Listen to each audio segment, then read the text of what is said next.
alumni ini adalah acara ngobrol asik seputar alumni. Kali ini dengan tamu kita Pak Denny Harmanto, kita akan bicara mengulik-ulik lebih jauh tentang bagaimana beliau menjalani profesinya sebagai seorang profesor di sebuah universitas di UK. Oke, selamat datang Mas Denny Harmanto. Terima kasih Mas Anang atas kesempatan yang diberikan kepada saya untuk ngobrol nyantai ini. Dulu lahirnya di mana ini Mas? Saya lahir di Surabaya, di Kedondong. Kedondong itu dekat Psikopria. Dulu, Jalan Mawar gitu. Nah, Psikopria kan habis. Itu tahun 69. Enggak, aku di situ enggak lama sih. Kemudian pindah ke Kalibogor. Nah, itu dari situ masuk ke SDN Kertajaya, kemudian masuk ke SMP swasta, dekatnya SMP 6, namanya Dapena 2 ya. Nah, dari situ baru masuk ke Semada. Itu. Jadi enggak panjang banget sih kalau di situ, enggak ada yang banyak, cuman ada apa namanya? Di Dapena itu dikasih ekstrakurikuler untuk join sama pencak silat perisai diri itu. Nah, itu bisa naik tingkat dikit-dikit lah. Kemudian join SMA 2, SMA 2 punya sendiri kan Merpati Putih sama siapa itu? Mustafa kan orang Merpati Putih. Sering kita ngobrol tentang itu. Ya. Ini Mas Denny ini anak keberapa ini Mas? Pertama Mas. Pertama, adikku laki itu juga alumni Semada, adikku yang perempuan juga alumni Semada. Satu keluarga Semada semua. Bapak, Ibu dari Semada juga? Enggak lah, bapak ibuku kan, bapakku dari Tulungagung, ibuku perawat. Oh, oke. Perawat Dr. Sutomo. Bagaimana peran orang tua Mas Dhani dalam mendidik Mas Dhani? Gini, aku mau cerita pada waktu SMA dulu ya. SMA itu aku kayaknya nggak pinter-pinter banget deh. Bukan kayaknya, emang nggak pinter banget sih. Bukan kayaknya, nggak pinter banget aku. Makanya aku dulu duduk di 1-2 kalau nggak salah, apa 1-2 sih. Pada waktu kelas 1 kan dibagi gitu. 1-9 kan yang paling pinter. Yang paling 1-1 kan yang gitulah. Don't get offensive people.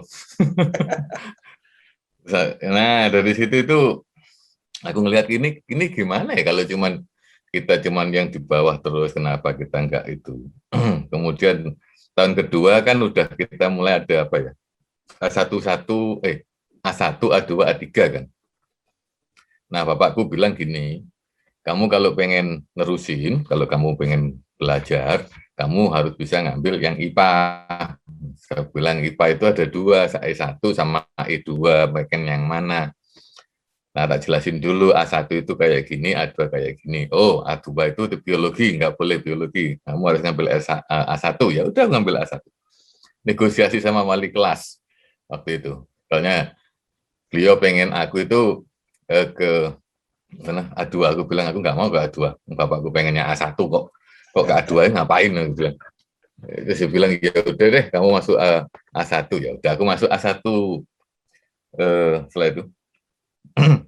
Kemudian yang pada waktu kelas 3 itu aku udah mulai nulis, belajar nulis ya. Aku kan nickname-ku Bidu. Bidu itu loh. Apa di Scooby-Doo itu kan ada orang yang kurus tinggi itu loh. Segi. Apa sih namanya? Segi. Nah itulah aku kan orangnya kurus banget. Aku kan sampai sekarang pun jarang makan. Nah itu. Tapi di situ aku mulai belajar nulis di majalah agama Islam kita. Oh, Kalam. Kalam itu mengupas antara teknologi yang ada itu, yang lagi dibangun itu ternyata sudah ada di dalam Al-Quran. Salah satu contoh misalnya teorinya Stephen Hawking ya. Sekarang kan dulu kan pernah dia debatin kayak gitu. Bumi itu tahu-tahu udah ada karena ledakan atau namanya Big Bang teori. Kan? Padahal di Al-Quran udah ada kan. Nah itu tak tulis pada waktu itu di majalah Kalam. Panjang lagi. Ada sisi-sisi di mana ininya ledakannya kayak apa. Bisa ngerangkum lah. Kemudian ilmu kedokteran. Kenapa pada waktu bayi lahir itu ada 3 dunia? Kalau di Al-Quran kan gitu. Di dalamnya ada 3 dunia ya. ternyata 3 dunia itu 3 selaput yang menyelimuti anak bayi itu. Itu salah satu dan lain sebagainya lah. Setelah itu ya berhenti aku. Tapi bagusnya kan kalau Semada itu kalau kita udah tingkat 3, aku dulu A131, namanya BLAST, BLAST. Nah, bocah loro asiji telu. Nah. Biasanya kalau orang sekolah itu kalau duduk yang di depan itu biasanya anak pinter, Mas. Nah. Tapi yang di belakang itu legend, Mas. Aku nang tengah-tengah. Ya kan nang tengah pas. Seperempat Antara dari anak pinter belakang. dan legend. Enggak. Ya orang pinter-pinter banget. Putranya berapa ini, Mas? 3 punya. 3 ya? Ya putra-putriku 3. Nah, mungkin teman-teman yang sudah jadi orang tua ini kan, kadang-kadang memaksakan kehendaknya anaknya untuk masuk ke jurusan IPA atau IPS gitu ya. Menurut Mas Dhani ini bagaimana ini, Mas ya? Aku kalau di sekarang ini karena dididik oleh bapak dan ibu angkat UK ya. Oke. Itu pikiranku pada waktu bapakku ngirim aku ke sini itu aku aku kos di tempatnya ibu kosku yang di UK itu di Coventry itu dididik caranya how to live, think and act like British. Oke. Dan tanpa menghilangkan kulturnya Indonesia. Oke. Jadi apa yang baik dari Indonesia ya kita bawa. Kemudian kalau yang kita pikir itu nggak relevan, bukan nggak baik, nggak relevan, diganti sama yang Inggris. Nah itu dari situ itu ada beberapa unsur keterbukaan dan open minded. Jadi kalau sekarang anakku itu, misalnya anakku yang perempuan kan pernah jadi ranking 5 pada waktu ujian 1 UK ya tentang kedokteran. Ya. Itu nilainya dia paling tinggi nomor 5 1 UK. 1 UK itu sekitar berapa juta orang lah. Nah itu pada waktu ujian itu, kenapa dia milih itu? Saya bilang ya udah, kalau kamu pengen itu, ya kamu pilih, nggak apa-apa. As long as you are happy and your interest on it. Selama minimum itu 5 tahun. Kalau kamu lost interest, setelah itu, ya nanti kamu akhirnya hasilnya seperti ini. Jadi aku sama anakku itu ngasih pilihan. Nah, pilihan itu ada advantage, ada disadvantage-nya kan. Jadi nggak mungkin kayak dulu bapakku bilang kamu harus misalnya sekolah ke luar negeri ngambil otomotif. That is not possible. Nah, nggak mungkin terjadi. It's not possible. Nah, anakku yang nomor 2, yang nomor 1 itu udah srek mulai dia masih kecil dia pengen jadi dokter. That is fine. Tapi contoh lagi itu yang anakku yang nomor 2 itu pada waktu dia SMP masih bingung. Dia tanya, aku ingin jadi apa ya? Nah itu kita nggak bilang kamu harus jadi ini. No, kita menggunakan open minded. Kamu ingin jadi arsitek, tak bawa ke kampus, tak tunjukin. This is how you become architect. This is what you learn about architect. Tak bawa ke kampus, anakku yang laki, tak suruh ngeliat. Terus dia bilang, aku nggak suka arsitek, nggak enak kayaknya. Oke. Terus tak bilang, kamu pengen jadi apa lo? Aku pengen jadi motorsport engineer. Oke. Mumpung di Derby ada motorsport engineer, tak bawa ke motorsport engineer. Dia duduk di mobil buatan kita, kemudian lihat mereka kerja kayak teknisi gitu kan, dia harus ganti suspensi, ganti itu. Di sana aku bilang, I'm not interested on it. Kenapa? Hard work. Banyak oli, banyak semua, smelly lagi. Oke. Terus kamu pengen jadi apa lo? Ada lagi keinginan kamu? Ada. Mechanical engineering. Oke. Tak suruh magang di kampus pada waktu di SMA selama 1 minggu sama teknisi mechanical. Keluar dia bilang, I don't like it. Oke.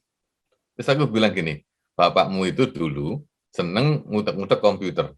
Bukan berarti aku harus punya hobi, punya kerjaan atau punya jurusan yang seneng sama komputer.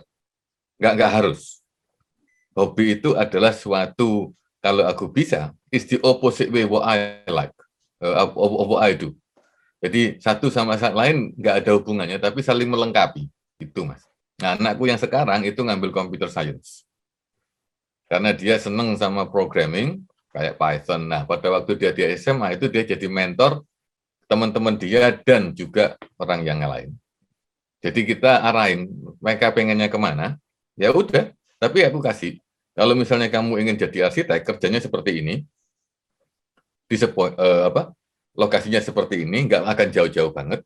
Kalau kamu jadi computer science, itu kamu bisa kerja misalnya di bank, misalnya, atau punya perusahaan sendiri, atau punya yang ini. Dan lagi saya bilang, sekitar pada waktu kamu lulus, itu software kita udah seperti ini. In my prediction, saya bilang. Oh, oke. Nah, sekarang dia, alhamdulillah nilainya udah hampir mencapai sekitar 85% nilai dari ujian dia dari 100. Oke. Okay. Hobinya Mas Dani dulu itu apa sih pas SMA tuh? Gini, pada waktu SMA itu, pada waktu zaman kita ya, trek-trekan itu kan normal. Trek-trekan, gitu. Balapan di jalan itu normal. Jadi ngutek-ngutek sepeda motor itu suatu hal yang biasa, lumrah dikerjakan sendiri kan. Ya. Lumrah. Ya itu dari situ aku suka. Kemudian mobil, itu juga aku suka dandanin mobil. Kemudian ngelihat rally, karena aku nggak boleh rally sama bapak, ya nggak apa-apa. Slalom juga sering lihat. Ikut slalom dulu waktu di Semada? Nggak lah, nggak mungkin lah. Mobilnya siapa yang dipakai? Aku kalau pergi kan dulu setelah ketemu sama istriku yang dulu jadi pacarku juga, kita sering lihat rally kayak gitu, kemudian slalom, kayak gitulah. Nah, pada waktu ini aslinya itu bukan aku, Mas, yang menempatkan diriku menjadi untuk sekolah otomotif itu bukan aku. Tapi bapakku punya prediksi pada waktu itu, sekitar 5 tahun ke depan, itu Indonesia akan mencoba memulai proyek mobil. Nah, ayahku itu aku sebelum lulus, udah lulus S1 dari ITN Malang, itu aku langsung disuruh ke luar negeri untuk ngambil S2 di otomotif. Tapi dengan syarat, aku harus ngambil bahasa Inggris selama 1 tahun dulu. Nggak boleh langsung ngambil S2, nanti anjur S2-nya dalam bahasa Inggrisnya gitu loh. Jadi bapakku nyiapin kayak gitu. Nah, pada waktu bahasa Inggris 1 tahun itu, bapakku nggak ingin aku cuma sendirian di flat. Beliau inginnya itu aku harus tinggal sama orang kulit putih dan harus memahami bagaimana caranya orang Inggris itu hidup, berpikir, dan bereaksi atau caranya dia kerja gimana? Bersikap. Iya, bersikap. Itu seperti apa? Etiknya itu kayak apa? Yang ditekankan sama Bapak, etiknya kayak apa? Kemudian dulu kan aku nggak confident, Mas. Misalnya masuk ke toko gitu, seakan-akan satu toko ngeliatin aku kan. Ya gimana caranya beli barang secepat mungkin dan keluar dari toko secepat mungkin. Nah itu. Tapi di UK itu aku dididik gimana caranya. Kalau kamu mau jadi seseorang, kamu harus detail banget. Kalau kamu pengen sesuatu, then you have to plan your day. Jadi aku mulai ngeplan itu kalau misalnya nggak hari belajar bahasa Inggris, itu Sabtu itu aku gunain pergi ke City Center. Di City Center itu sebelum ke City Center, aku udah plan. Jam sekian naik bis, turun bis jam sekian, aku harus pergi ke sekian, jamnya sekian, kemudian aku ke library, baca buku ini, kemudian aku pulang makan ini, kayak gitu. Jadi all in detail and plan. Jadi nggak bisa dadaan, nggak mungkin. Dan aku nggak boleh sama ibu kosku, bapak kosku itu ketemu orang Indonesia 3 bulan pertama.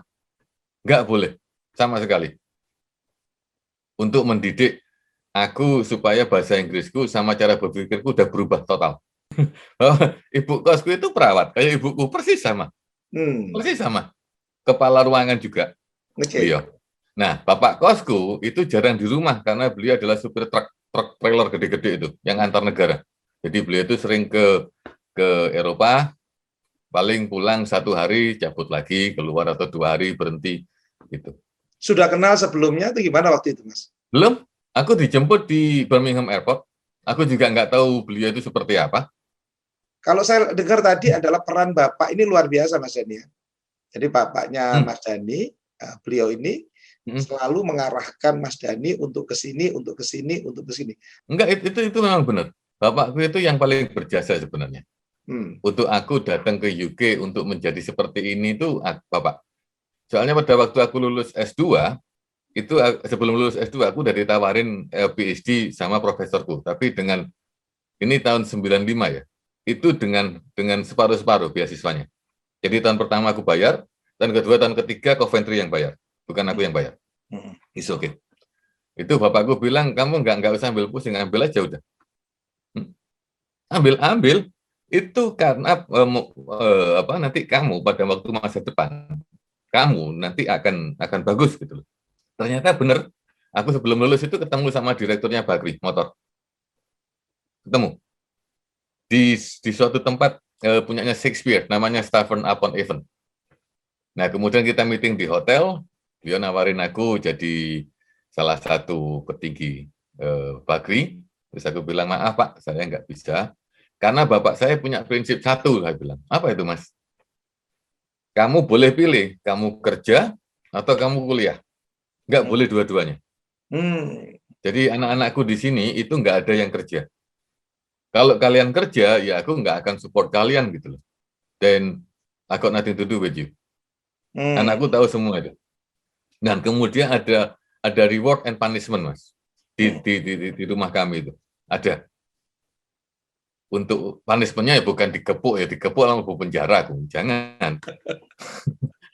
Pak, punishment-nya itu agak aneh kalau di rumah kami ini.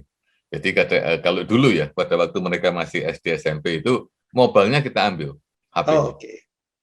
Kemudian kita kasih timing dia berapa jam mereka berjalan. Nah, yang dipertanyakan tadi itu kebanyakan yang aku lihat itu orang-orang Indonesia kalau mengirim putra putrinya ke luar negeri itu mereka senang mereka tinggal di flat. Kalau tinggal di flat itu kemungkinan besar mereka akan bergumul juga dengan orang Indonesia. Nggak akan lepas. Padahal tujuan bapak ibunya kemungkinan itu untuk menjadi suatu mengkonsep putra putrinya untuk mengambil ethic and culture dan karakter of the British people. Iya, semua kan. Jadi ada ethic, kemudian ada value-nya, kemudian ada karakternya. Beda-beda. Yang kita namain English gentleman itu ada. Jadi kalau kita membuat kesalahan, ya kita minta maaf. Memang itu kita salah. Di kampus kami pun juga kayak gitu ya. Jadi kalau salah, kalau memang mereka itu benar-benar udah British, itu kalau kita sebagai dosen melakukan kesalahan, kita akan minta maaf. Nggak usah malu. Itu normal namanya. Itu is the way of the professional ethic, and your personal character will be judged by student. Nah, di sini Mas, respect is earned, not given. Di Indonesia itu respect is given, not earned. Otomatis kan kita respect. Di sini enggak. Dihormati mahasiswa itu karena kita memang membuat diri kita layak dihormati. Diri kita. Akhirnya itu beda sama Indonesia. Beda banget. Jadi penghormatannya itu benar-benar akhirnya murni dari mahasiswa, bukan karena adat istiadat atau culture kita kan bukan karena kita menghormati dia, tapi kita menghormati dia karena memang dia layak untuk dihormati. Karena penilaian kita, beliau layak untuk dihormati gitu loh. Kalau di Indonesia kan nggak bisa. Nah, ini yang saya ingin kalau misalnya ada teman-teman alumnus Semada kalau ingin mengirim putra putrinya, itu jangan langsung masukkan mereka ke S1 atau S2, jangan. Kasihan mereka. Sama kayak gini, mereka itu tahu caranya berenang di kolam yang dangkal ya. Kemudian sama bapak ibunya naik kapal di tengah-tengahnya Laut Jawa, dicemplungin. Pluk. Bingung, Mas. Serius ya? Akhirnya harus banyak yang jatuh nanti. Iya. Jadi harusnya itu jangan langsung. Jadi pada waktu dikit-dikit lah. Makanya itu aku bilang kalau bisa itu cari host untuk bahasa Inggris, ya bahasa Inggrisnya itu. Jangan pernah ketemu orang Indonesia dulu selama 3 bulan. Avoid. Aku sama bapak ibuku itu kalau dulu ya bapak ibu kan nggak bisa bahasa Inggris, Mas. Nggak lancar banget. Bapakku, ibuku malah blas. Kalau ibuku kan bahasa Inggris Timur, gitu, Madura. Nah, bapakku kan bahasa Inggris. Nah, aku sama bapakku itu nggak boleh ngirim surat dalam bahasa Indonesia. Pakai fax dulu. Dulu kan ada faksimil, nggak ada email, nggak ada. Pakai faksimil itu harus nulis dalam bahasa Inggris. Harus. Nggak boleh ada kata-kata dalam bahasa Indonesia sama sekali selama 3 bulan. Oke. Menarik, Mas. Nah, akhirnya apa? Kayak gitu kan. Kalau orang Indonesia kalau ingin ngirim ya harusnya tatak banget. Jangan sampai mereka ketemu sama mahasiswa Indonesia 1 bulan udah kongko-kongko. Baliknya apa? Baliknya nanti akan, maaf ya, bukan saya attack, akan terjadi suatu kebaratan juga. Padahal itu di UK nggak ada kebaratan itu. Nggak ada. Semuanya itu hampir sama kayak orang Indonesia. Kayak gitu. Jadi nggak ada yang sok-sokan, aku dari UK. Wah, lawang kamu aja nggak tahu tentang karakternya orang UK, ngapain kamu bilang dari aku udah jadi orang British saja belum tentu bilang orang British. Contoh lah, Mas. Silakan. Contoh ya, saya cuma ngasih contoh aja. Kalau misalnya kita pergi ke plaza, kita buka pintu, belakang itu ada orang. Di Indonesia tuh kira-kira pintunya dilepas atau masih dipegangin? Dilepas. Sampai ada gap, dilepas kan? Di sini nggak boleh. Harus ngasih kesempatan ya. Jadi meskipun nanti ada 5 orang, kita harus tahu pada waktu pintu itu ditutup, itu tidak ada orang yang akan menghantam pintu itu. Jadi kita bisa prediksi lah bahayanya di mana gitu loh. Profesinya orang tuanya Bapak, terutama Mas Dani, itu apa, Mas? Bapakku itu, maaf ya, aku ngomong apa adanya. Bapakku itu nggak lulus sekolah jaksa. Di tengah-tengah harus keluar karena nggak ada duit.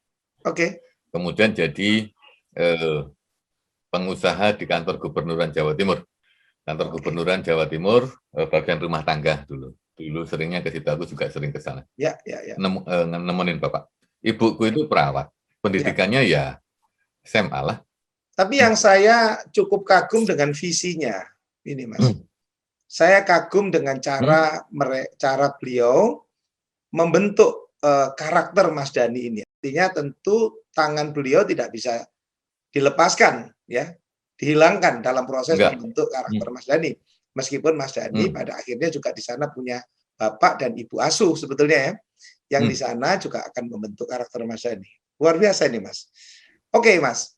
Saya pengen mengulik lebih jauh ini ya tentang ini. Bagaimana, Mas? Karakter atau behavior, etik, ya kan, yang dimiliki oleh orang-orang di UK, Mas. Mungkin bisa cerita sehingga bisa menginspirasi buat teman-teman dari sini yang pengen belajar ke sana, Mas. Monggo, Mas. Itu gede itu. Bisa dipersempit nggak? Yang umum aja. Contoh lah. Yang umum aja. Ini aku tinggal di suatu, kita namain real estate lah, dibangun oleh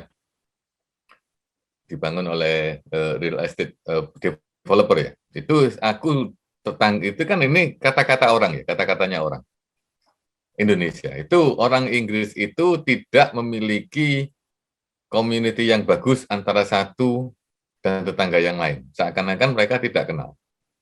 Ya. Padahal itu salah sebenarnya. Kita itu care banget sama tetangga sebenarnya. Misalnya ada apa namanya, tetangga kita itu namanya siapa, kerjanya di mana, kita tahu, kita ngobrol biasa. Kemudian misalnya ada suatu kesalahan pengiriman parcel misalnya atau surat misalnya, ya kita tahan sampai orang itu bilang, kamu punya parcelku ya, oh ya ini punyamu. Dan kemudian kita juga misalnya ada yang minta bantuan misalnya, tolong angkatin ini dong, bisa nggak? Oke, kita bantuin. Kita itu masih punya gotong royong sama kayak di Indonesia.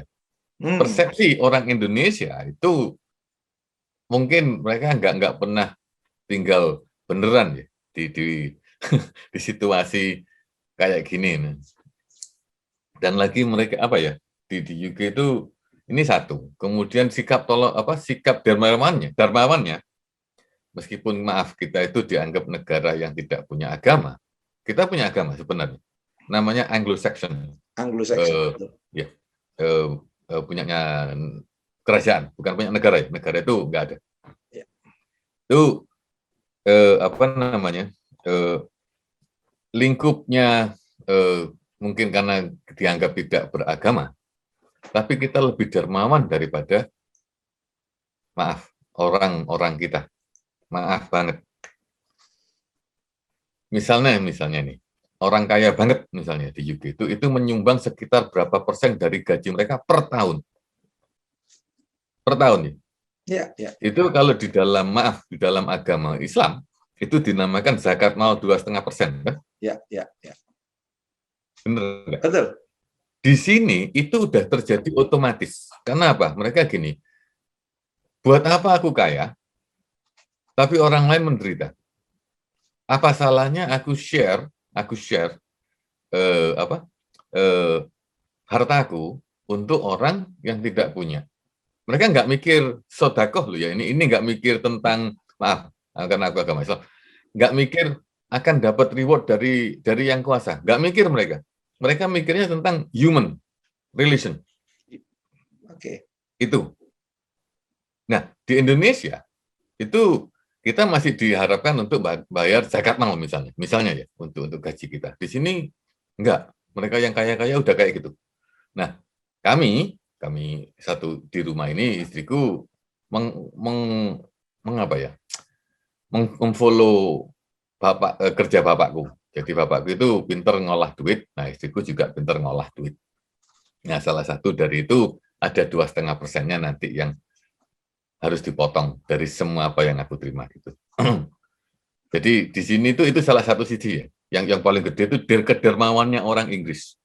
Ya. Bayangin, negaranya ini kadang-kadang kena banjir, malah tetap bantu Afrika dengan jumlah sekian billion pound sterling.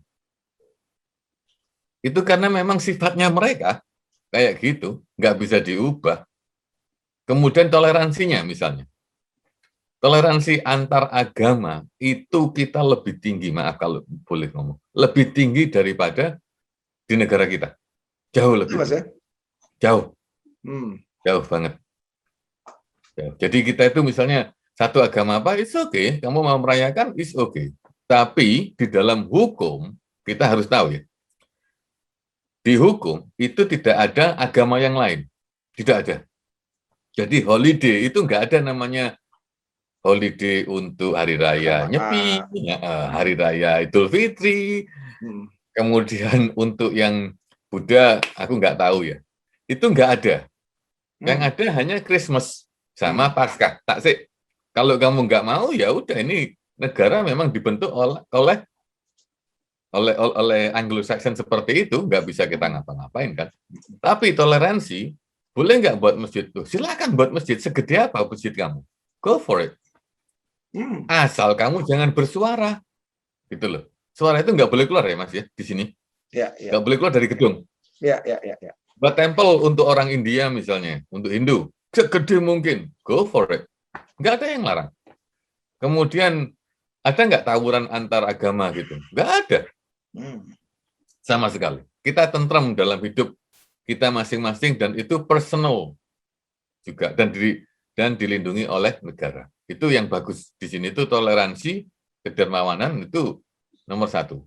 Dan kemudian kita juga punya etik yang menurut saya itu sangat bagus banget kalau bisa diimplementasikan. Indonesia itu punya namanya etika timuran kan, etika ketimuran.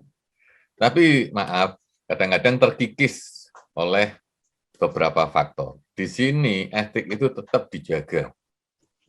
Jadi di sekolah TK, SD, SMP itu masih ada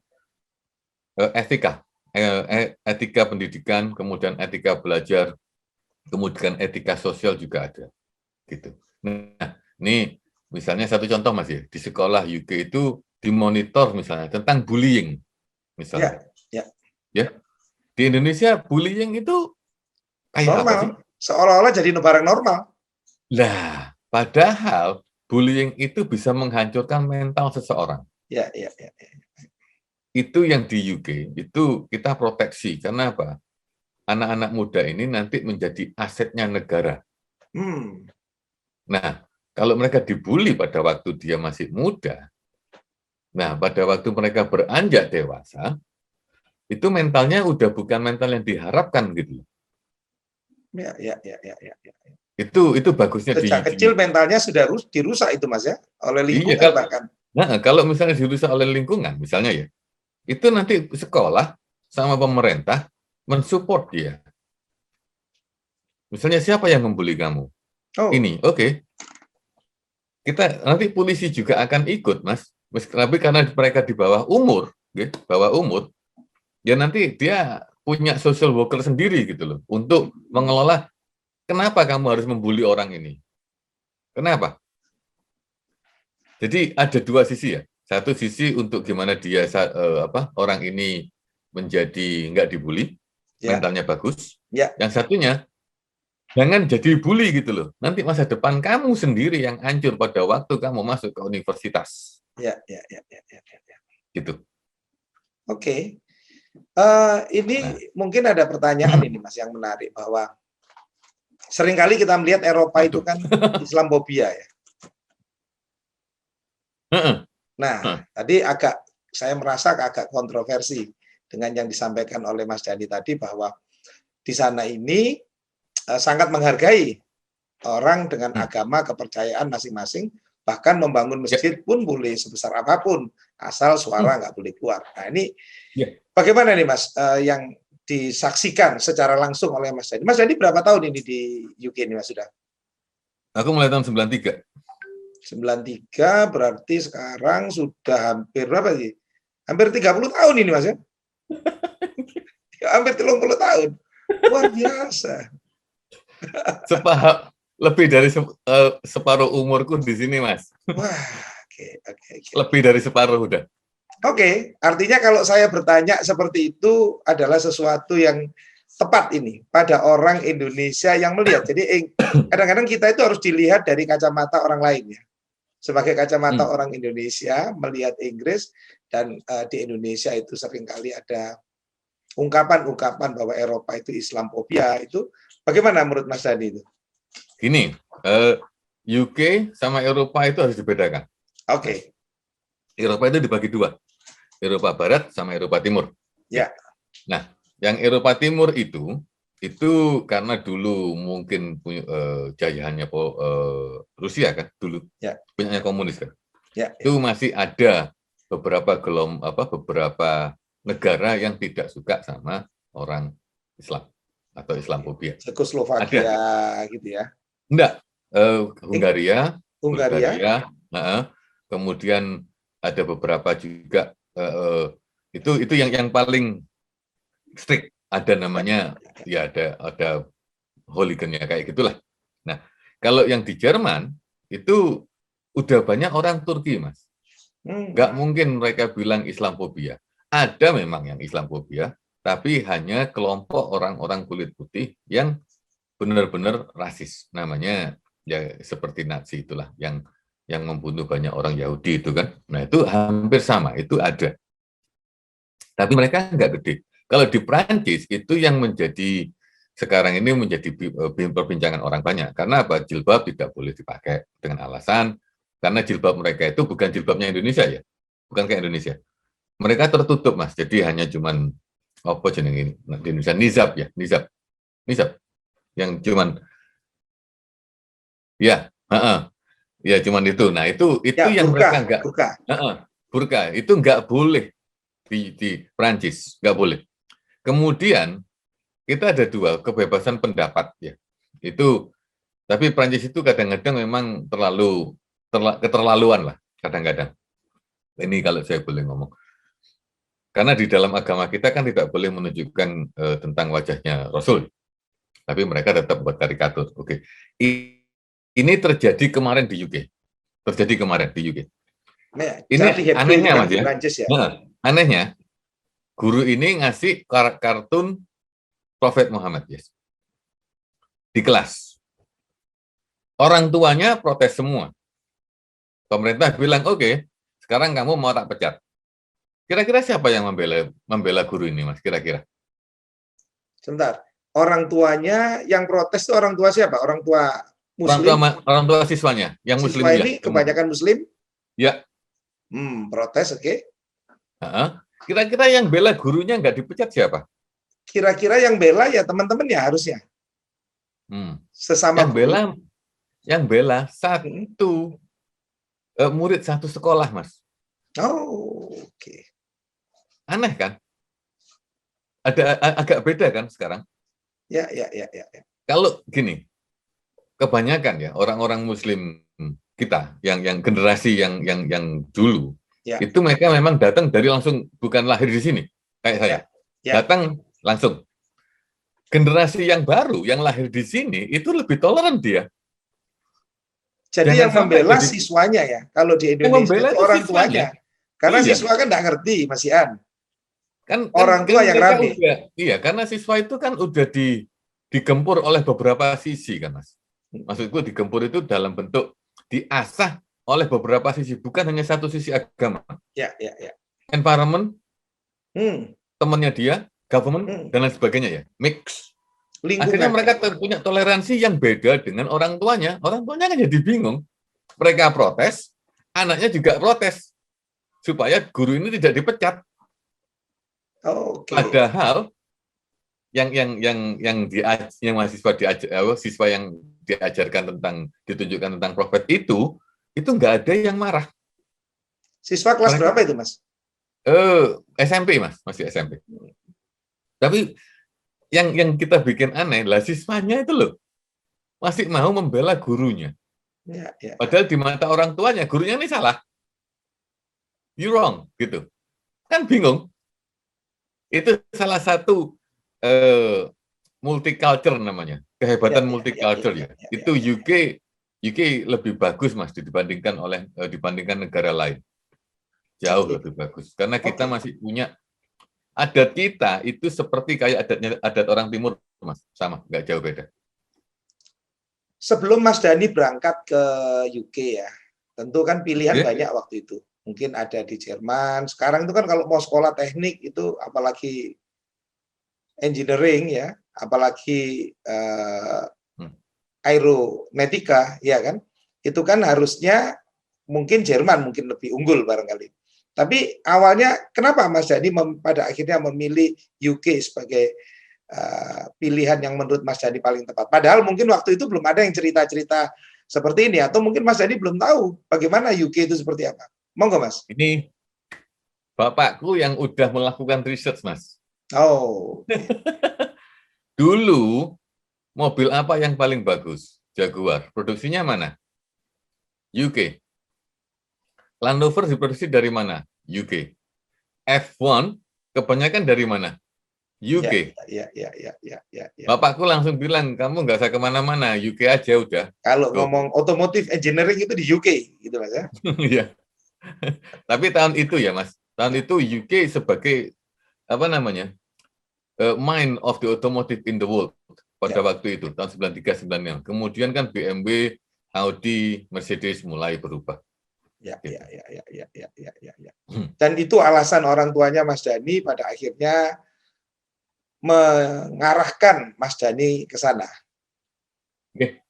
Ya, cukup menarik itu, Mas ya. Plus bahasa, Mas. Oke. Bahasanya kan lebih mudah, bahasa Inggris. Ya. Orang kalau ngerti bahasa Inggris paling tidak separuh dunia sudah separuh dunia ini ya. Tapi yang luar biasa. Iya, makanya itu. Oke, Mas Dhani, saya cukup senang ini ya belajar. Kira-kira Mas Dhani, kalau ada orang tua yang pengen menyekolahkan anaknya, atau ada teman-teman di sini yang pengen sekolah S2, S3 di UK gitu Mas ya, itu apa Mas Dani kira-kira yang Mas Dani berdasarkan pengalamannya yang harus dipersiapkan? Gini Mas, ini harusnya ya, kalau misalnya putra-putrinya ingin pergi, pada waktu 93 itu lain, bapakku lain. Bapak-bapak kita kan lain dulu. Mereka Ya. kan udah bener-bener otoriternya kayak gitu. Nah sekarang kan kita bisa ngasih pilihan. Silakan ditanyakan dulu ke putri-putrinya dulu. Kamu itu pengennya seperti apa? Karena di UK itu jurusannya banyak banget. Universitasnya banyak banget. Ya nggak banyak sih dibanding Indonesia kan 4.000 sekian. UK itu cuma 156 universitas. Ya. Hanya cuma itu. Nggak banyak banget. Nah, kemudian ditata juga mental mereka juga sebelum ke sini. Karena nanti di sini juga kesusahan juga ya, ada banyak kesusahan. Meskipun ada PPI yang akan bantu, Pak Atase juga akan bantu. Nah, udah persiapan itu baru memulai memilih universitas yang mana sih? Itu ada caranya untuk memilih universitas. Anak itu tak suruh kayak gitu. Kamu harus cari yang sesuai kayak Indonesia itu. Kalau di mana? Maaf ya, di riset-riset Indonesia itu harus minta the top 100 university. Kemudian minta universitas ini. Enggak, di UK itu ada sistemnya sendiri. Namanya UCAS namanya. Yes. Itu berdasarkan UCAS ranking itu berdasarkan satisfaction dari mahasiswa yang ngisi form. Indonesia itu enggak ada yang tahu tentang itu. Mereka milih asal milih aja. Satisfaction dari mahasiswanya. Iya, satu ya, semua ya. Satu universitas itu disuruh ngisi namanya National Student Service, National Student Satisfaction. Ya. Itu semua mahasiswa di UK S1, S2 internasional harus mengisi. Oke. Harus. Dan Di yang nomor situ, satu universitasnya Derby University itu. Bukanlah. Derby kan, aku kan nggak di Derby sekarang. Oh, di Montfort. Oke, di Montfort itu kan lain. Nanti tak ceritain dulu. Oke, Tapi silakan. gini, jadi harus ngelihat dulu.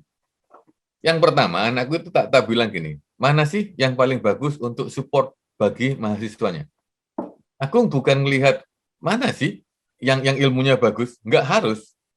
Aku pengen lihat mana sih yang paling bagus support untuk mahasiswanya. Kenapa kok harus bagus support mahasiswa? Karena gini, pada waktu dia belajar, kalau misalnya ini udah di UK itu namanya udah independent learners ya. Jadi nggak kayak di Indonesia yang bisa tanya ke teman tanya ini semuanya mereka belajar sendiri soalnya. Nah, kalau misalnya support dari universitas itu rendah, berarti pada waktu nanti mahasiswa kesulitan itu nggak akan ada yang bantu gitu loh. Nah, anakku tak suruh cari yang kayak gitu. Semuanya. Nah, setelah mereka oke, baru kita ngelihat. Kira-kira dosennya bisa nggak membuat subjek itu more interested?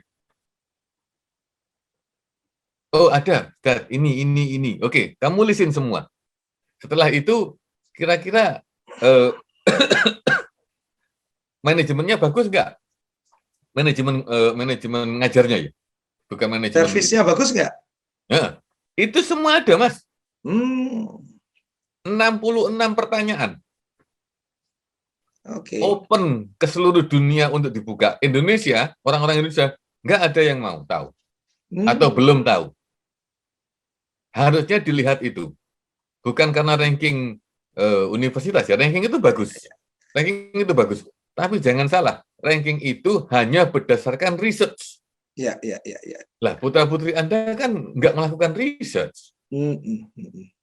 Itu yang banyak kesalahan di Indonesia itu anaknya mencari sekolah dengan ranking nomor 1, nomor 2 begitu ya, bukan customer satisfaction-nya.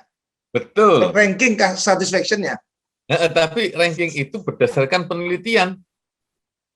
Berarti kayak gini. Jadi S3 yang dinilai risetnya berapa, dapat fundingnya berapa, dapat dana dari Dikti misalnya, di UK ya, berapa. Itu mereka jadi top university di dunia. Ya. Karena apa? Risetnya gede. duitnya gede. Tapi ngajarnya kan nggak ada hubungannya sama S1, S2. Ya. Itu yang Indonesia bingung kadang-kadang. Anakku sekolah di sini, it's good. Tapi cara pengajarannya itu 100% apa enggak gitu loh. Atau cuma diajar, suruh cari sendiri. It's okay. Kayak Harvard misalnya. Harvard itu masih ada pengajaran. Masih detail pengajarannya. Plus dia masih disuruh nyari. Itu the best ya. Kalau dilihat Harvard penelitian dan Harvard pengajaran itu hampir sama mereka. Ditunjukin sama mereka. Kalau di UK itu harus hati-hati juga. Berapa sih NSS-nya mereka? Kalau mereka di bawah misalnya 85%, yang nggak usah masuk, cari yang lain. Gitu. NSS apa? National? Iya, National Student Satisfaction. Oh, oke. Di Indonesia nggak National ada. Student Satisfaction. Artinya student yang pada saat mereka mengisi di kuesionernya itu dijadikan sebagai bahan riset sebetulnya, bahan acuan. Itu barometer untuk barometernya di sana. Iya. Jadi 85 di bawah, jangan milih yang di bawah 85 ya. Janganlah. Berarti kan itu ada sisi yang jeleknya, Mas, nanti. Tapi mungkinkah sekolah yang ranking nomor 1 kemudian NSS-nya itu di bawah 85? Ada? Ada, Mas ya? Ada, Mas. Oh, oke. Jadi kalau misalkan kita sebagai orang tua memilih antara yang ranking 1 dan yang NSS-nya nomor 1, lebih diutamakan yang NSS-nya nomor 1. Ya. Kecuali kalau putra-putrinya itu ngambil S3. Itu lain. Itu kalau S1, S2, Mas ya? Iya. Kalau S1, S2 itu hanya berdasarkan NSS-nya aja. Ya. Kalau udah melakukan research, kalau S3 kayak dosen, itu yang nyari ya memang harus nyari peringkat tingginya pada untuk tentang risetnya itu. Oke. Kalau De Montfort ini berapa, Mas, nilainya? Skornya? Akan komen. No comment. Barangkali saya pengen nyekolahkan anak saya ke sana gitu loh, Mas. Enggak, masih sekitar 40-an lah. Enggak tinggi banget, Mas. NSS-nya? Ya. Oke. Kemudian, Mas, kalau misalnya bisa. Tapi kalau secara ranking? Ya itu rankingnya dia. Ranking NSS-nya kan? Iya, berarti NSS itu dicampur ya, Mas. SNS itu gini. Oke. Ini student satisfaction. Ini dosennya berapa, mahasiswanya berapa. Ya. Kemudian uang dari tuition fee yang masuk lagi ke kelas itu berapa. Kemudian ada beberapa. Nah, penilaian itu yang menjadikan ranking untuk pengajaran. Jadi ada 3. Satu namanya gold, silver, and bronze level. Ya. Cari yang gold, Mas. Punya aku gold memang. Tuition fee-nya mahal pasti. Loh, kadang-kadang, Mas, yang silver ini jauh lebih mahal daripada gold. Oh, oke. Gitu ya. Iya. Oke. Nggak harus. Nggak. Orang Indonesia itu sudah salah kaprah sebenarnya. Kasihan kadang-kadang. Kenapa kamu harus sekolah di situ, padahal yang bagus yang di sebelah sini? Ya. Oh, iya bagusnya tentang ini gitu loh. Mereka mikir kalau bisa itu ngelihatnya dari THI, Mas. Times Higher Education, itu ada rankingnya. Atau kemudian melihat dari The Guardian. Itu koran ya? Kayak Kompas sama, anggap aja Kompas sama Jawa Pos lah, punya ranking sendiri-sendiri. Ya. Nah, ranking itu diakuin dunia loh, Mas. Dari koran itu. Keren loh. Ya. Anak-anakku tak suruh nyari semua sih di situ. Oke. Jadi bahan pertimbangannya adalah satu, memang secara sekolah itu urut-urutnya nomor berapa. Yang kedua adalah NSS-nya. Yang mungkin yang ketiga kalau Indonesia, tuition fee-nya berapa? Ini yang paling penting juga buat Indonesia. Iya. Tuition fee-nya itu untuk S2 itu macam-macam. Jadi misalnya ada universitas yang menge-charge mahasiswa dengan jurusan yang sama itu sekitar 25.000 pound sterling.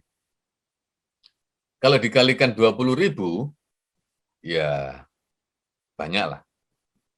25.000 pound sterling dikalikan 20.000 itu banyak banget. Ya, hampir berapa itu? 500 juta itu ya. Ada lagi universitas yang bagus tapi cuma nge-charge-nya 15.000, Mas. Itu ada. 500 jutaan ya. Iya. Itu belum termasuk living cost dan lain-lain ya. Belum, Mas. Belum. Belum. Living cost itu sekitar 5.000 sampai 6.000 pound sterling per tahun. Termasuk flat ya, termasuk flatnya dia. Ya, 5.000 sampai 6.000 pound sterling. Ya, per tahun. 5.000 kalau 6.000 dikalikan berapa tadi? 20.000 ya? Iya. 120 jutaan. 120 juta ditambah 300 juta, sekitarnya 400 something lah, 400-500 juta. Setengah M lah untuk yang harganya murah tapi belum tentu kualitasnya jelek ya. Ini kalau di UK. Karena mereka udah punya kolaborasi di luar negeri soalnya. Itu yang jadi pertimbangan. Ada universitas yang memang ngecasnya tinggi karena mereka pengen mendapatkan mahasiswa dan income yang banyak dari situ. Itu juga bisa terjadi. Sekitar setengah M sampai hampir 1 M lah Pak, casnya itu. Ya, saya yang malam bikin bertanya ini Mas. Artinya Mas Dhani ini datang dari keluarga sederhana, bapaknya di gubernuran begitu ya. Ibunya ibu sebagai perawat, kepala perawat gitu ya.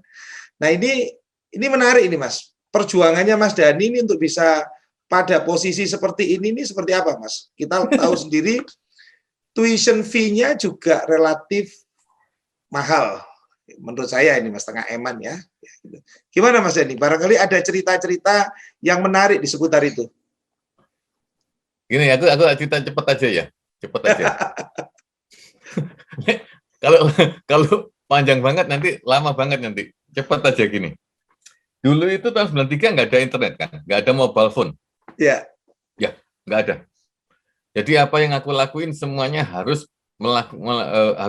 pakai telepon telepon biasa, negosiasi sendiri dan lain sebagainya. Nah, pada waktu S2 itu aku dapat setelah dapat itu bapakku di sini dapat ini. Kemudian pada waktu S3 itu ayahku meninggal. Ayahku meninggal. Itu hancur sebenarnya, Mas.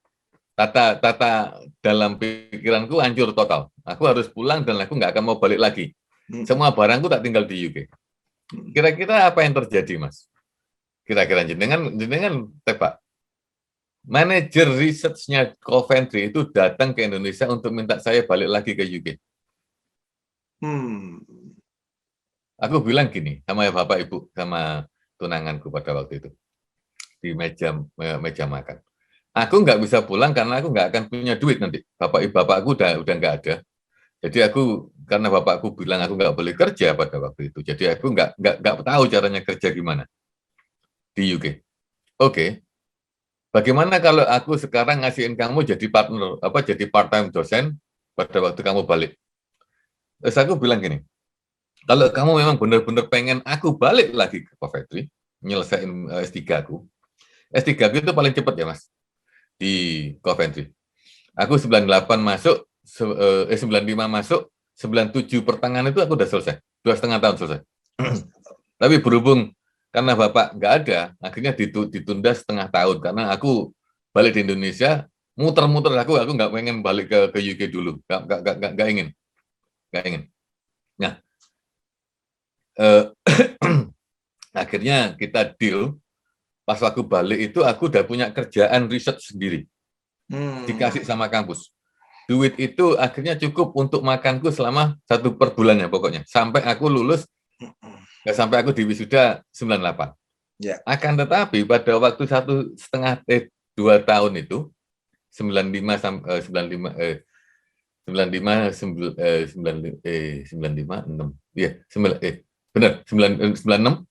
itu kan nggak ada internet. Cari buku susah. Aku itu sering tidur di perpustakaan. Sering.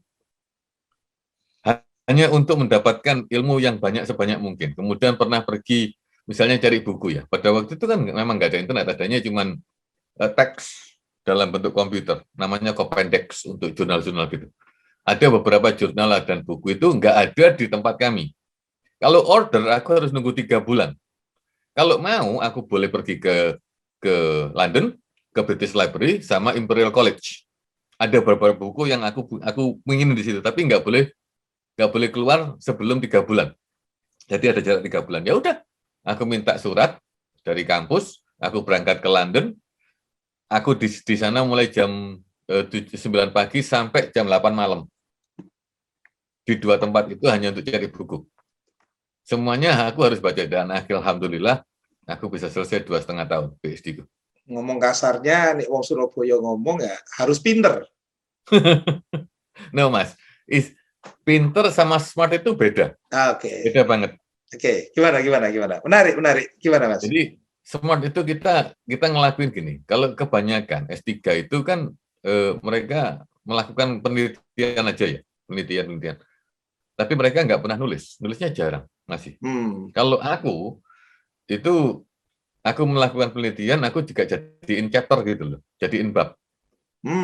Jadi aku akhirnya bisa selesai. Dan supervisorku juga bilang, kamu sekarang udah nulis, kan aku bilang kita udah punya chapter 7, udah punya 7 chapter, ntar lagi selesai nih aku bilang. Soalnya aku udah menemukan teori untuk Jaguar and Land Rover yang dipakai sekarang, tahun yang dulu itu. Kemudian sebelum lulus, aku udah dibajak oleh perusahaan lain, jadi konsultan otomotifnya. Jadi, alhamdulillah setelah dapat kerjaan riset dari kampus, aku dapat kerja beneran di perusahaan. Kemudian nggak lama, akhirnya aku jadi ketua jurusan pertama kali Motorsport Engineering di UK. Yang dulu Motorsport Engineering di UK. Iya, itu isinya mendidik seseorang, ini karena masih D3 ya dulu, belum S1-nya. D3 itu mereka kita didik untuk menjadi teknisi yang mumpuni untuk motorsport. Jadi kita ajarin aerodinamis, kemudian kita ajarin untuk manufacturing-nya kayak apa, kemudian kalkulasi suspensi kayak apa, dan lain sebagainya. Gitu. Itu berjalan dari aku dulu itu cuma punya mahasiswa 5. Kemudian pada waktu aku diangkat, kemudian sama kampus bilang kamu harus bisa naikkan target ini. Oke. Tahun kedua mahasiswaku 38. Langsung naik. Aku membuat promosi sendiri lah. Promosi sendiri akhirnya dapat 38. Nah, kampus nggak suka 38 kebanyakan karena apa? Ada namanya health and safety di workshop. Nggak boleh lebih dari 25 orang. Nah, terus yang 15 orang, 13 orang dikemanain aku bilang. Ya nggak tahu, loh. Kita udah accept kok. Buat pindahin aja mereka ke mechanical yang nggak bagus-bagus. Ya udah, tak pindahin ke mechanical yang nggak bagus-bagus. Gitu. Aku pada pengalamanku di Derby itu aku sering buat jurusan.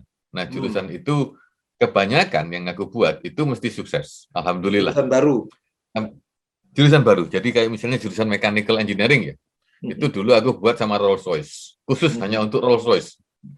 Nah, ternyata banyak orang-orang umum yang suka juga, dan perusahaan-perusahaan yang suka juga dengan program mechanical ini. Sekarang mechanical ini kan menjadi jurusan benderanya Universitas Derby. Paling banyak rekrut mahasiswanya. Jadi buat jurusan kayak gitu, kemudian buat mata kuliah, negosiasi sama perusahaan-perusahaan, ngundang mereka. Kira-kira mata kuliahnya seperti apa sih? Nah, itu cara-cara seperti itu sekarang digunakan untuk namanya kampus merdeka, kan Mas? Sekarang bayangin berapa tahun itu? 2002, di Indonesia 2021 baru dimulai. It's far away. It's way too far. Sekelas D3 Mas ya sebetulnya. Halo? Itu dulu hanya cuma bertahan 3 tahun S1. Halo? S1 ya. Sekarang sudah S1 berarti. Ya. Semuanya S1 sekarang. Jadi yang sekarang jadi benderanya Derby yang punya Rolls-Royce itu S1. Sekarang. S1. Kemudian kita juga punya namanya apprentice, Mas. Jadi kayak vokasi gitu sekarang. Vokasi itu yang lebih canggih lagi sebenarnya. Karena apa? Mahasiswanya itu udah kerja di perusahaan, tapi dengan kontrak. Kalau kamu nggak lulus S1 apprentice-mu, ya kamu tak pecat. Gitu. Vokasi ini sangat penting Mas ya saat ini sebetulnya. Karena menjadikan manusia, menjadikan orang-orang itu siap pakai, Mas.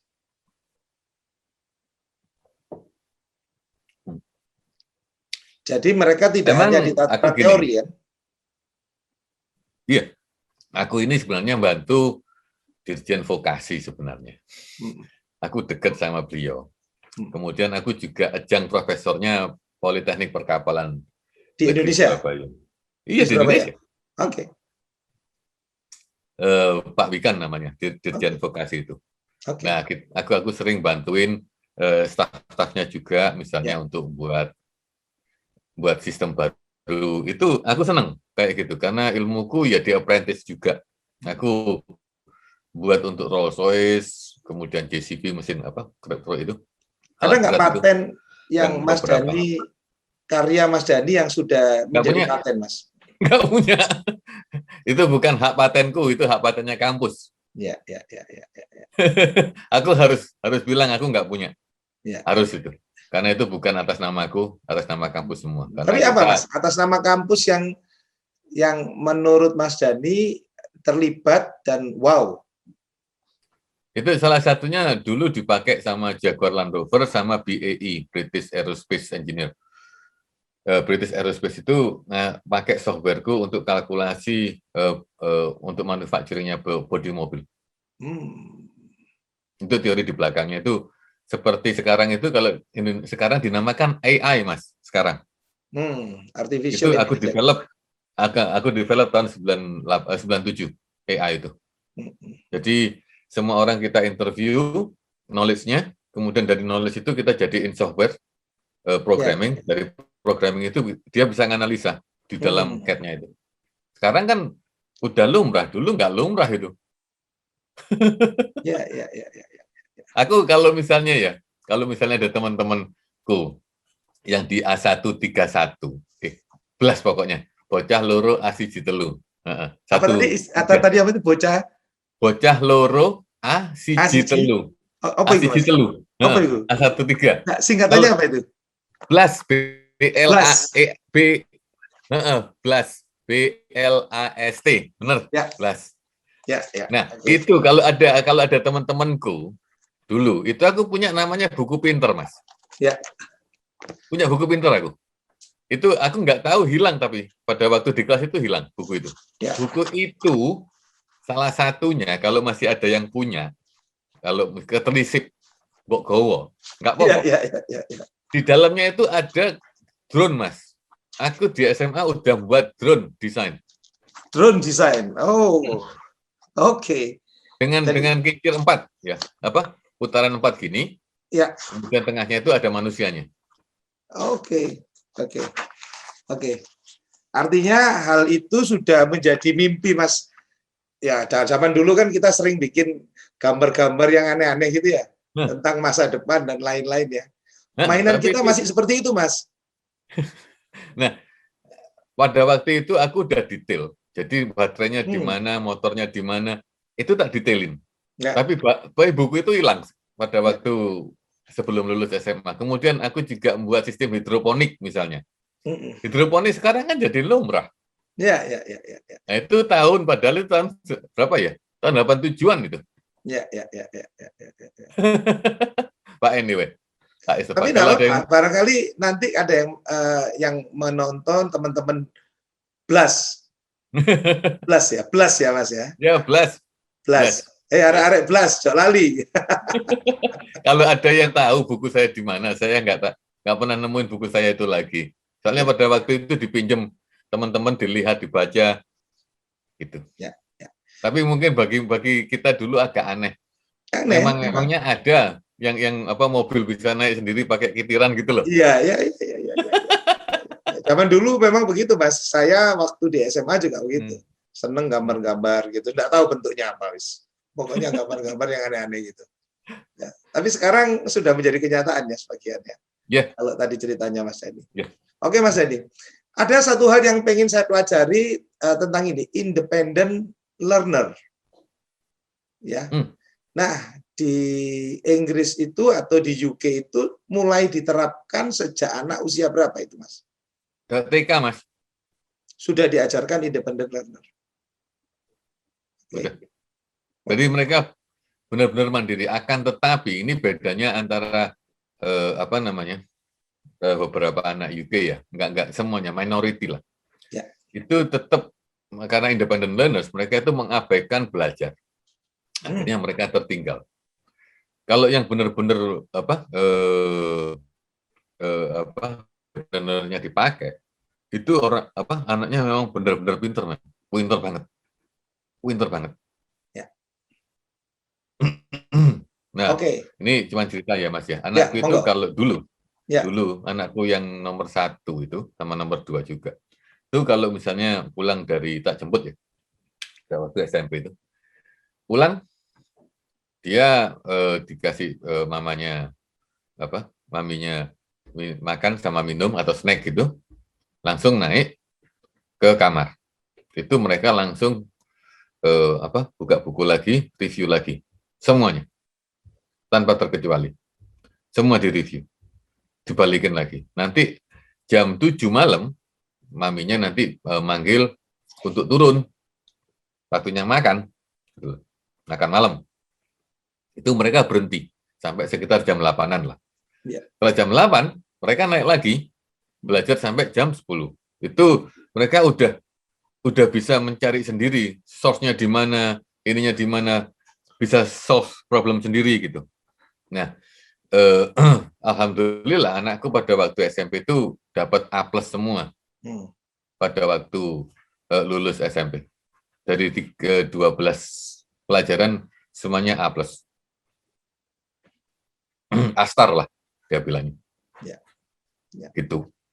Itu salah satunya. Jadi anakku satu-satunya pada waktu itu di college-nya dia yang dapat semuanya A+ di SMP-nya. Tantangan sekarang ini kan karena kita sudah connect dengan internet ya. Artinya kalau yang pinter, yang mau belajar, tambah pinter ini Mas. Betul. Independent learning. Tapi yang memang males ya tambah hancur. Iya. Jadi gitu, Mas, ya? Gini, di UK itu sudah diprediksi bahwa akan terjadi kalau pemerintah tidak bergerak summer ini, setelah pandemik ini akan terjadi gap knowledge di antara siswa. Gap knowledge ini sangat bahaya banget. Bahayanya bukan untuk negara, untuk mereka sendiri gitu loh. Ya. Nanti mereka akan ketinggalan. Semuanya udah jalan dan ketinggalan. Karena di sini kan ya ada yang punya internet kenceng banget, ada yang punya internet nggak kenceng banget, tapi di sini rata-rata kenceng semua. Nggak ada yang namanya masih pakai HP kayak punyaku, jarang udah. Semuanya di rumah udah ada koneksi semua kan, satu. Itu. Nah, kalau misalnya kayak gitu, itu pemerintah udah di sini, udah mengidentifikasi kelemahannya atau kekurangannya para siswa selama belajar online itu di mana aja. Menarik. Udah disiapkan dana, jadi pada waktu nanti mereka balik, ya nggak apa-apa, mereka udah balik sekarang kan, udah belajar. Nanti pada waktu summer itu masih ada tambahan lagi. Ya. Gitu. Nah, kalau di Indonesia, maaf ya, ini dipisahin beberapa ya. Jadi ada yang the have, the middle, low, and the lowest. Yes, lowest itu dalam bentuk income maksudku, bukan lowest in thinking. Nah, kalau the highest itu mereka internetnya lancar, everything is okay, everything will be good, di supportnya. Yang the lowest income dari keluarga yang the lowest income itu mereka masih pakai HP. Kemudian tanggung jawabnya siapa kalau misalnya matanya akan menjadi rusak? Nggak akan ada yang mau tanggung jawab sama sekali kan. Kemudian internetnya juga kadang-kadang masih. Nah, siapa yang menanggung anak-anak ini nanti? Apakah kalau ini pemikirannya orang UK ya? Maaf, ini aku open minded aja. Apakah anak-anak ini akan memang menjadi anak-anak terbelakang terus seumur hidup hanya karena perbedaan akses ke knowledge pada waktu pandemik? Kemudian kita mau ngapain gitu loh? What we can do to support them? Kalau di UK itu udah ada semua, tertata banget, Mas. Gitu karena artinya kita pemerintah itu betul-betul lihat bahwa pendidikan dan warganya ini, kan mereka ini warga-warga masa depan ini ya, itu menjadi sesuatu yang aset dari sebuah Betul. negara. Ya. Dan lagi itu namanya fair equality, Mas, treatment. Itu maaf ya, kita kan bukan negara agama ya, beragama yang ketat kayak Indonesia, tapi kita tetap punya kayak gitu. Kita memikirkan hak asasi manusianya seperti apa. Ya, nggak mungkin semuanya ya udah kamu kalau kaya ya udah nggak usah ikut-ikut gitu. Nggak kayak gitu di UK. Pemerintahnya nggak mungkin kayak gitu. Makanya itu ini bahaya sekali sebetulnya, Mas ya, kalau jujur ya. Kenapa? Karena 1 tahun ini kita benar-benar anak-anak ini sudah nggak bisa sekolah ini. Betul. Sekolah, nggak ketemu teman, mereka harus belajar online, sementara noise-nya banyak sekali. Mereka main game, ada televisi, ya ada hiburan, kan begitu kan? Iya. Terus kemudian mereka capek, mereka bosan. Ini saya takutnya 1 tahun ini akan menjadi apa ya? Tahun yang saya nggak tahu ini bagaimana ini nanti orang-orang yang terbentuk di tahun ini. Masuk SMA tapi tidak ketemu temennya, masuk SMP tapi tidak ketemu temennya, bersosialisasinya rendah. Wah, ini luar biasa. Ini gimana ini, Mas, pemerintah Inggris dalam menghadapi ini kalau untuk universitas level ya, untuk universitas level. Ya. Jadi pada waktu dia datang itu 2 minggu pertama itu kita akan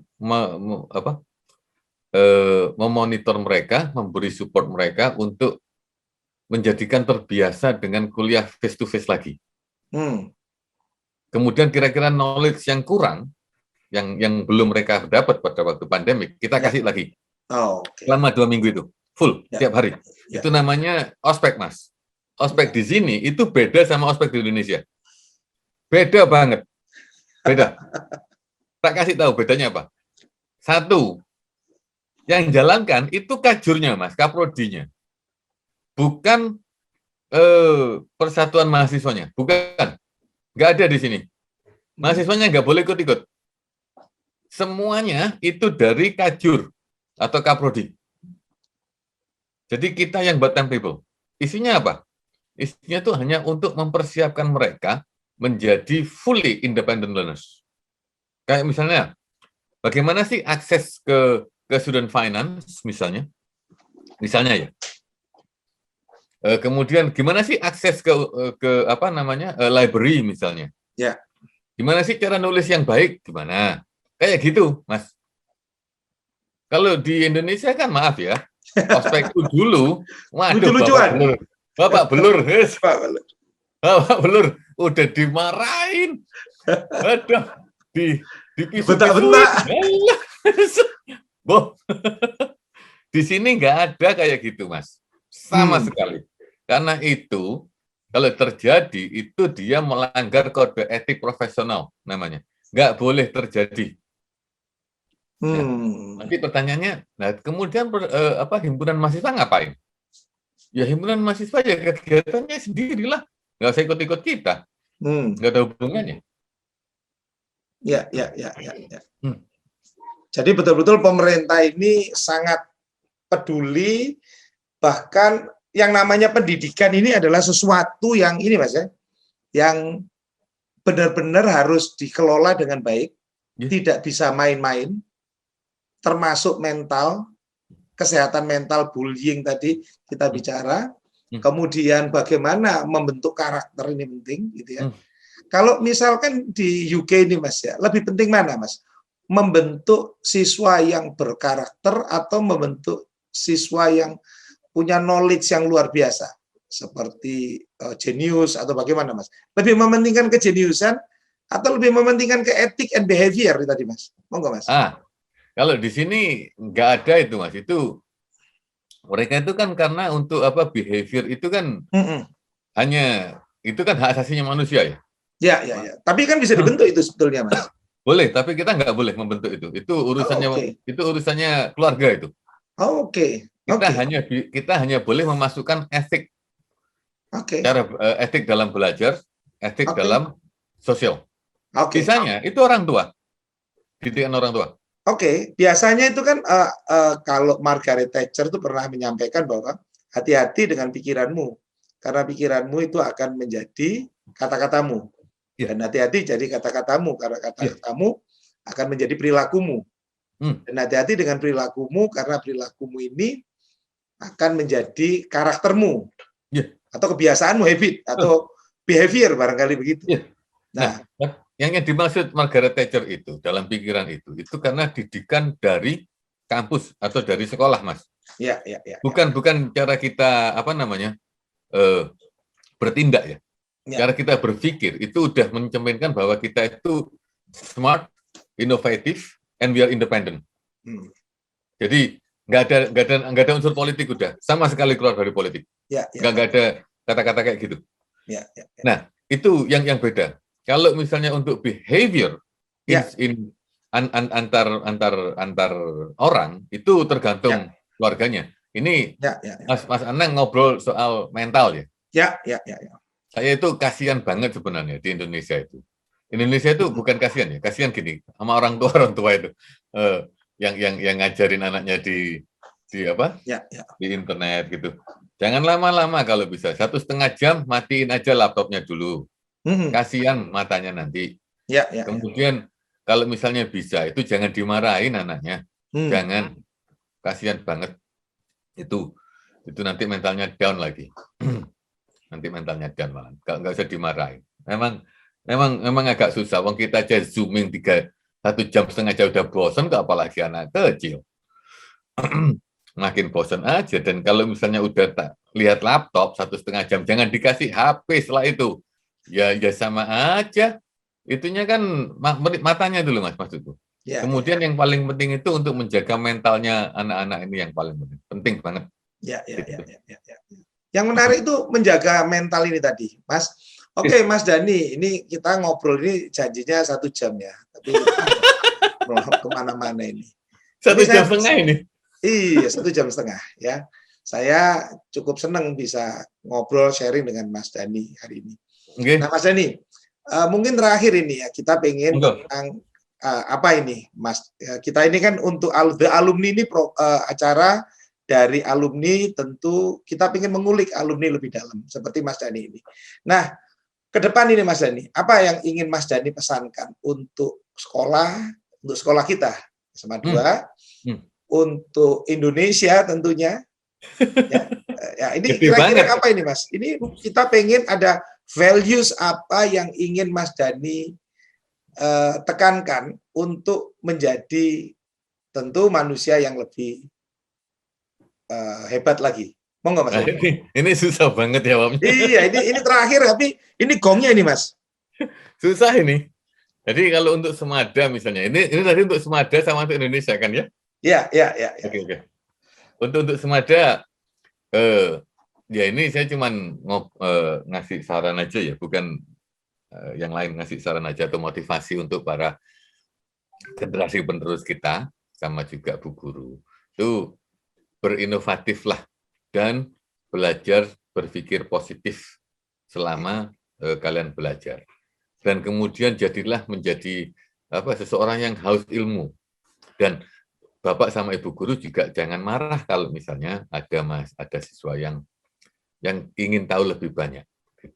Itu kalau saya pengennya seperti itu. Jadi Semada itu harusnya bisa maju juga lebih banyak, dan saya harapkan dari Mas Anang juga itu bisa dari kami alumni dan Mas Anang sebagai salah satu pengurusnya, itu kita bisa membantu dalam hal misalnya untuk menjadi governing body atau advisor dari Semada misalnya loh ya, ini misalnya. Saya cuma ngasih misal-misal aja, saya nggak mau ngasih exactly what the decision will be. Nah, yang paling penting itu memang untuk siswa itu jadilah sebagai seseorang yang haus ilmu. Itu pertama. Nomor 2, sorry. Yang pertama itu harus bisa berpikir positif. Jangan sampai kalian pernah berpikir negatif. It's not good. It's not good at all. Tapi berpikir negatif sebetulnya penting mungkin ya. Tapi harus ditempatkan di posisi yang benar. Nah, itu masih susah. Kan kadang-kadang Tuhan ngasih kita berpikir negatif itu kan penting supaya kita ada ngeremnya sedikit. Ya, nah itu tetap namanya still positif, constructive positive thinking. Constructive positive thinking, oke. Lanjut. Jadi kita bisa ngelihat, oh misalnya anggap aja gini, kalau misalnya ada teman kalian yang sukses, itu jangan langsung, oh iya karena bapaknya dia seperti ini, jangan, jangan. Tapi kalian bisa mikir gini, kenapa dia bisa sukses? Oh dia belajarnya seperti ini. Oke, dia memang dapat misalnya dana sekian untuk mendapatkan ini, tapi dananya itu dana gratis. Nah, berarti kelemahanku nanti aku harus bisa cari dana yang ini. Gimana caranya? Jadi jangan sampai berpikir, iya itu bapaknya wong sugih wis gak perlu, gak sih. Hancur nanti. Mendingan kita lihat, oh gimana sih caranya dia itu mengelola usahanya menjadi sukses misalnya. Oh, itu yang harus dipelajarin. Itu namanya positive thinking. Nah, untuk yang Indonesia itu, Mas, aslinya itu negara kaya ya. Inovasi kita tuh banyak banget. Orang Indonesia itu kreatif banget. Kreatif. Akan tetapi masih belum ada senggolan kita ke luar negeri. Sama sekali. Inovasi apa sih? Kalau boleh saya tahu, yang bisa dipakai oleh dunia. Yang saat ini yang aku bisa mikir itu satu misalnya. Fondasi cakar ayam. Itu dipakai satu dunia sampai sekarang untuk airport ya, canggih. Kemudian sosro bahu misalnya, jalan tol, itu juga dipakai satu dunia. Itu salah satu, salah dua lah. Lainnya apa? Wong kita orang ini orang kreatif semua. Bingung kadang-kadang. Kita tuh kreatif tapi kreatif di dalam, nggak ekspos keluar. Harusnya kita sebagai bangsa besar.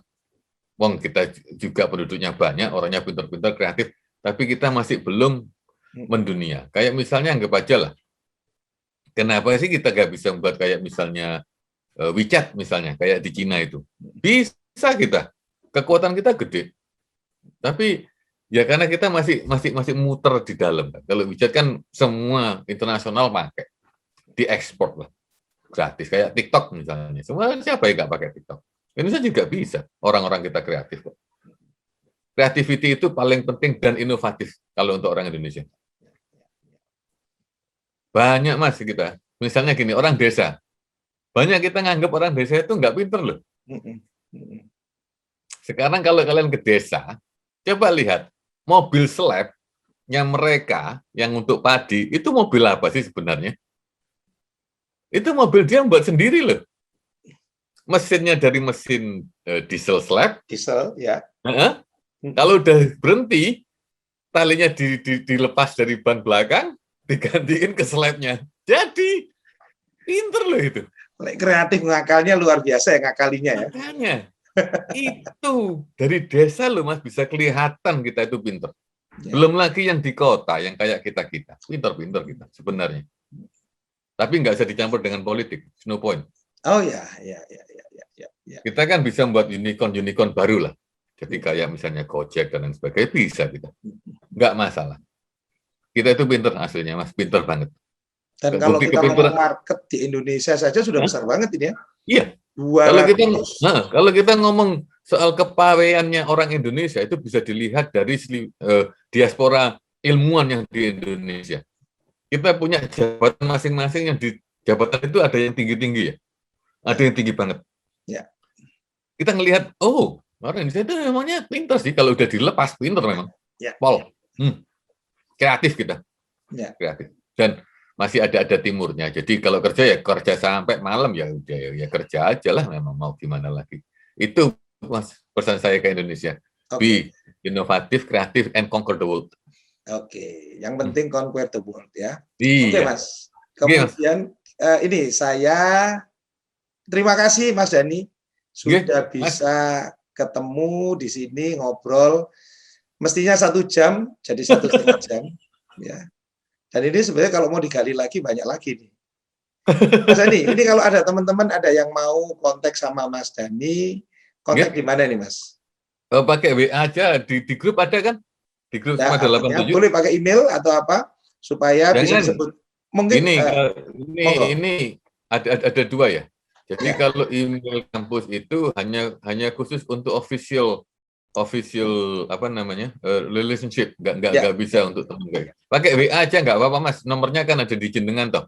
Oke, enggak apa-apa. Nanti mohon izin kalau boleh Oh enggak. disampaikan kan saya akan sampaikan. Oke, Barangkali ada teman-teman belas yang menyimpan bukunya Mas Dani.